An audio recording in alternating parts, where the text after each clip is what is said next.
Holy cow, Headliner Nation, huge breaking news in the NFL. Christian McCaffrey has been traded from the Carolina Panthers to the San Francisco 49ers.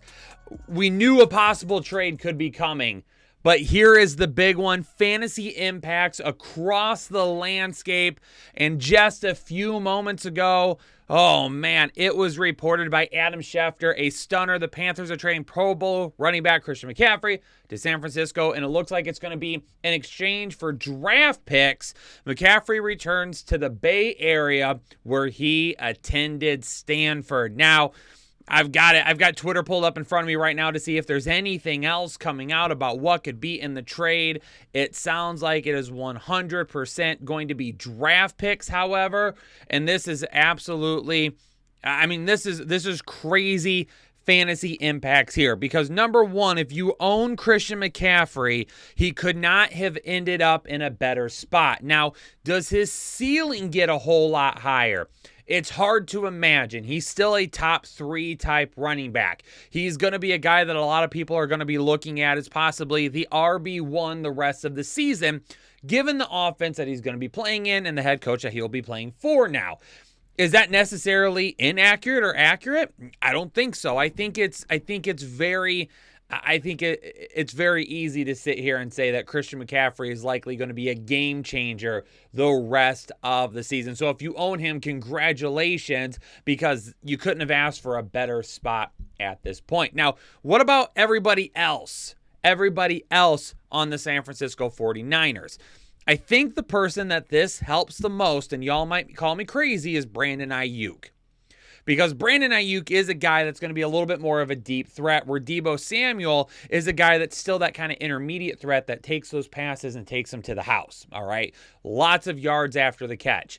The thing that concerns me is a lot of the targets that Deebo Samuel was seeing could now end up going to Christian McCaffrey. I don't want to overreact too much, but at this point in time, I feel like this potentially takes Deebo Samuel out of wide receiver 1 conversation for the rest of the season. Now, would I overreact and trade him? I would not. Would I trade him for a bits and piece offer where someone throws you like 4 or 5 decent players and you're like, oh yeah, I'll take that? Absolutely not. Now, if you get a really good offer for him, like another wide receiver 1 or a RB1 or something like that, then I probably bite on it. For Brandon Aiyuk, I think he's going to be the guy that's going to benefit the most, because he's going to be still a guy that's going to help stretch the field. And when you've got weapons like Deebo Samuel and Christian McCaffrey that can be used in those intermediate routes, that's going to open up things down the field for you. Will he see an increase in volume? I don't think so. Will he see an increase in efficiency?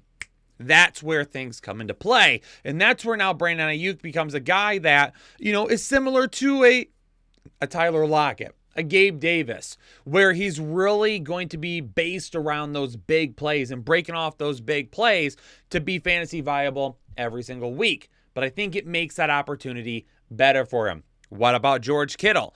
George Kittle, I think, probably still kind of in the same area that he is. He's still going to see the nice thing about George Kittle is that if you were using any really good coverage linebackers to line up with George Kittle, those are essentially probably going to be taken away now, and they're going to be dedicated to covering Christian McCaffrey if he comes out of the backfield. So this actually potentially opens up some good opportunity for George Kittle, if he stays healthy the rest of the year, to really kind of be locked into that tight end 3 spot.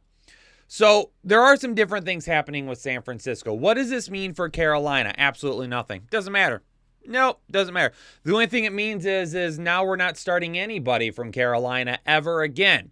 A lot of people are probably going to be like, but Kyle, isn't this good for DJ Moore or Terrace Marshall? Isn't it going to be more targets for them? DJ Moore has already seen decent targets, and he still hasn't done anything with them. If anything, this just takes away another weapon that people were going to have to focus on. Things are dire in Carolina. And one can only hope, fingers crossed, that maybe DJ Moore is the next one to be moved out of town. I highly doubt it, but I would really hope so. So for Carolina, it doesn't do a whole lot, because I'm still not going for any of these guys on a fantasy. However, now we run into the thing where I just brought up on the waiver wire show earlier in the week. We have another starting running back in Carolina, and more than likely it's going to be D'Onta Foreman to kind of kick things off. And if we remember last season, D'Onta Foreman, who came in towards the end of the season to help for the Tennessee Titans, he didn't have that bad of an end to the year. Now, here's the thing with D'Onta Foreman, though. He's one of those guys that got caught up in an Achilles injury. And we've seen how that have done things to other individuals. So, last season when, he came in and was kind of able to help give Tennessee a boost towards the end of the year, from week 12 on, he had 3 games of 100 yards or more. Other than that, some very low efficiency games. I mean, in the game he had 109 yards, he averaged 5.74. In the game he had 47 yards, he averaged 3.62. 108 yards in the game he averaged 4.91. Then he had 17 yards, averaging 1.89. 132 yards, averaged 5.08. And then only 69 yards and averaged 3.29. So he wasn't even really that good to end the season. Right now, you probably need to own both. D'Onta Foreman and Chubba Hubbard both need to be picked up. That is where I would say we're probably going to get into an opportunity where we're going to see a whole lot of splits to kind of start off this transition here. And then we'll kind of go from there. Now, Chubba Hubbard hasn't done really anything yet this year. So it would be hard for us to look at and say, yeah, he's definitely going to be the next guy up. It looks like it's going to be D'Onta Foreman as the next guy up in this offense. Taking a look at the stats here real quick, Christian McCaffrey has 85 attempts, and then Baker Mayfield has 14 as the number 2, and then after that, 12 to D'Onta Foreman, 6 to Chubba Hubbard. So really, Foreman right now only has 6 more carries than what Chubba Hubbard has. But Chubba Hubbard is averaging 5.7 yards per attempt, where D'Onta Foreman is averaging 3.1. Now, the thing here is these guys are averaging these type of yards, and Christian McCaffrey doesn't really change that because he wouldn't be on the field with these guys anyway. So are we going to pick up any of these guys and start them right away? Probably not. And here we go. Here is some compensation that we are seeing right now, and I will throw it up here on the screenshot, or throw up a screenshot here for you real quick. Adam Schefter reporting that the 49ers are sending a 2nd, 3rd, and 4th round pick in 2023 and a 5th round pick in 2024 in exchange for running back Christian McCaffrey. So there's the compensation package. There we saw it. All good. Ready to go. I believe, unless there was an edit.